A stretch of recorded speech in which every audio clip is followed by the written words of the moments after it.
শহীদ মিনারের অনুষ্ঠানে আজ বিকেলে আমন্ত্রিত অতিথি হিসেবে গণ অধিকার পরিষদের সিনিয়র সহসভাপতি ফারুক হাসান বক্তব্য রাখেন। আমরা ভিডিওতে যেটা দেখলাম যে বক্তব্য শেষ হওয়ার দিকে একটি ছেলে এসে ফারুক হাসানের সাথে বাহাস করছেন, কথা বলছেন। পরবর্তীতে বক্তব্য শেষে ফারুক হাসান যখন চলে আসার চেষ্টা করেন তখন সেই ছেলের নেতৃত্বে সংঘবদ্ধভাবে একদল সন্ত্রাসী ফারুক হাসানের উপরে অতর্কিতভাবে আক্রমণ করে। স্বাভাবিকভাবেই এই গণ অভ্যুত্থানের অংশীজনদের বিভিন্ন কর্মসূচিতে যখন আমাদেরকে দাওয়াত দিয়ে থাকে, আমরা সংহতি রাখার জন্য কিংবা অভ্যুত্থানের স্পিরিটকে আফোল্ড করার জন্য এবং জন আকাঙ্ক্ষার নতুন বাংলাদেশ বিনির্মাণের জন্য আমরা যাই, কথা বলি এবং দেশ ও জাতির মধ্যে একটা জাতীয় ঐক্য সৃষ্টির জন্য আমাদের দিক থেকে একটা অন্তর্ভুক্তিমূলক প্রচেষ্টা সবসময় থাকে। তো এই সংগঠনটি ওইভাবে খুব পুরানো কিংবা উল্লেখযোগ্য সেরকমও না, তারপরেও সংগঠনের সাথে দু একজনকে আমরা চিনি, জানি। সেই সুবাদে আপনার ফারুক হাসান গিয়েছে। সামগ্রিকভাবে আমরা যে খোঁজখবর নিয়ে যতটুকু জানতে পেরেছি যে এখানে একদল দুর্বৃত্ত একটা রাজনৈতিক অস্থিরতা তৈরির জন্য, একটা ষড়যন্ত্র তৈরি করার জন্য এই ধরনের ঘটনা ঘটাচ্ছে এবং সামনেও আরও ঘটাবে। কারণ ফারুক হাসানের বক্তব্যে ফারুক হাসান পরিষ্কারভাবেই এই আন্দোলন সংগ্রামে ছাত্র জনতার আত্মত্যাগ এবং আন্দোলন সংগ্রামে অংশগ্রহণ করতে গিয়ে যারা আহত হয়েছেন, সুচিকিৎসা পান নাই, ক্ষতিগ্রস্ত হয়েছেন, ক্ষতি পান নাই, সেটি নিয়ে কিছু কথা বলেছে। এখন হামলার গ্রাউন্ড হিসেবে এইটাকে উপস্থাপন করার চেষ্টা করা হচ্ছে যে ফারুক হাসান সরকার বিরোধী বক্তব্য দেওয়া এই হামলা হয়েছে। এই সরকার আমাদের সকলের সমর্থিত সরকার। এই সরকার কোনো রাজনৈতিক সরকার না। সুতরাং তাদের বিরুদ্ধে কথা বললে তারা লেলিয়ে দিবেন কিংবা হামলা করবেন, এটা কিন্তু কখনোই চিন্তাও করা যায় না এবং এটা বাস্তবসম্মত না। তাহলে যারা হামলা করে সরকারের উপরে দায় চাপাতে চাচ্ছেন, এটা একটা দুর্বৃত্ত গোষ্ঠী সরকারের সাথে জনগণের এমনকি রাজনৈতিক দলের একটা গণ্ডগোল পাকানোর চেষ্টা করছেন এবং যেটা পৃথিবীর বিভিন্ন দেশে গণ অভ্যুত্থান এবং বিপ্লবের পরে নানান ধরনের সুবিধাবাদী গোষ্ঠীর উত্থান এবং বিপ্লবে অংশগ্রহণকারী অংশীজনদের বিভাজনের কারণে কিন্তু নতুন নতুন সংকট তৈরি হয়েছে।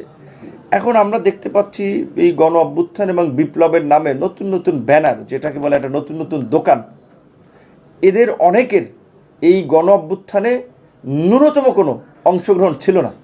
এই লোকগুলো কোথায় ছিল? এখন এত ধরেন সুশীল সমাজ, বিপ্লবী সংগঠন, এরা কোথায় ছিল? আপনারা দেখেন যে 15 বছর রাজপথে 15টা ছবি এদের খুঁজে পাবেন না, কিংবা 15 দিনের কোনো মিছিল মিটিংয়ে এদেরকে দেখতে পাবেন না।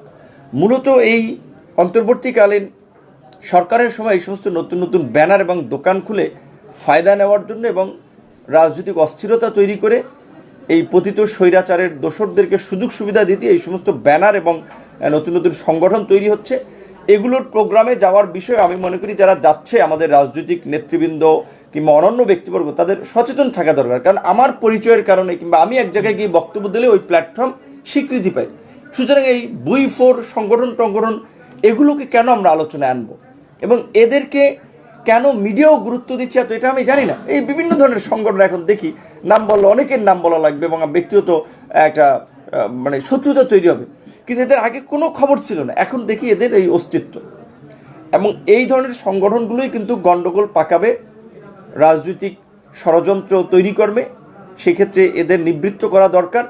ইতিমধ্যেই ফারুক হাসানের ঘটনায় আমরা গণ অধিকার পরিষদের পক্ষ থেকে ঢাকা মেট্রোপলিটন পুলিশের কমিশনার, রমনা জোনের ডিসি, তাদেরকে পরিষ্কারভাবেই জানিয়েছি গণ অধিকারের একজন শীর্ষ নেতার উপরে হামলা করেছে। এই হামলাকারী যেই দুর্বৃত্ত হোক তাকে দ্রুত সময়ের মধ্যে গ্রেপ্তার করতে হবে। অন্যথায় গণ অধিকার পরিষদের নেতাকর্মীরা, সারা দেশের নেতাকর্মীরা কিন্তু এটা ক্ষুব্ধ, ত্যক্ত। তারা কিন্তু বড় পর্যায়ে কর্মসূচি নিলে সেটা সরকারের জন্য চাপ হবে, আইনশৃঙ্খলা বাহিনীর জন্য একটা চাপ হবে। এই মুহূর্তে আমরা সরকারকে কোনো চাপে ফেলতে চাই না, অসুবিধায় ফেলতে চাই না। এখন এই যে দেখেন গার্মেন্টস কর্মী, এই ব্যাটারি শ্রমিক, এই সংগঠন ওই সংগঠন, বিভিন্ন ধরনের আন্দোলন এবং কর্মসূচির মধ্যে দিয়ে সরকার কিন্তু স্বাভাবিক কার্যক্রমটা করতে পারছে না। যেই কারণে আমরা সরকারকে সহযোগিতা করার জন্যই কিন্তু আমরা রাজনৈতিক কর্মসূচিও কমিয়ে দিয়েছি। সেখানে এই আমাদের সিনিয়র একজন নেতার উপরে এই যে জঘন্য হামলা শহীদ মিনারের মতো পবিত্র জায়গায়, এই সময় এটা কল্পনাও করা যায় না।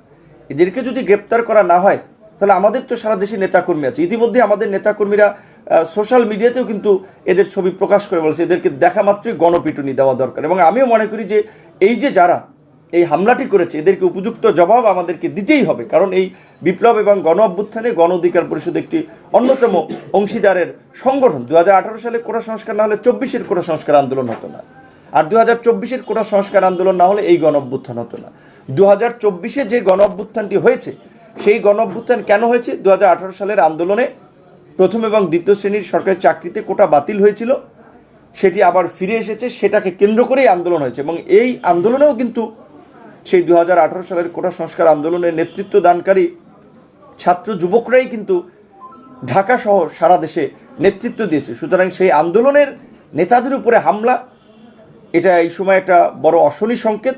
সেজন্য আমরা আইনশৃঙ্খলা বাহিনীকে দ্রুত সময়ের মধ্যে এই চিহ্নিত হামলাকারী সন্ত্রাসীকে গ্রেপ্তার করার দাবি জানাচ্ছি। একই সাথে এই গণ অধিকার, ছাত্র যুব শ্রমিক অধিকার পরিষদ সহ সারা দেশের মানুষকে আমরা আহ্বান জানাই হামলাকারী দুর্বৃত্তদেরকে যেখানে পাবে সেখানে মানে গণপিটুনি দিয়ে তাদেরকে যেন আইনশৃঙ্খলা বাহিনীর হাতে সোপর্দ করা হয়, কারণ এরা জাতীয় ঐক্য ও সংহতি বিনষ্টকারী দুর্বৃত্ত। এদের পেছনে আমার মনে হয় দেশি বিদেশি ষড়যন্ত্র থাকতে পারে, যে সরকার, রাজনৈতিক দল, বিভিন্ন সংগঠনকে মুখোমুখি দাঁড় করিয়ে দেওয়া এবং এই বয়ানটাকে উপস্থাপন করা যে দেখো সরকারের বিরুদ্ধে সমালোচনার কারণে এদের উপরে হামলা হয়েছে।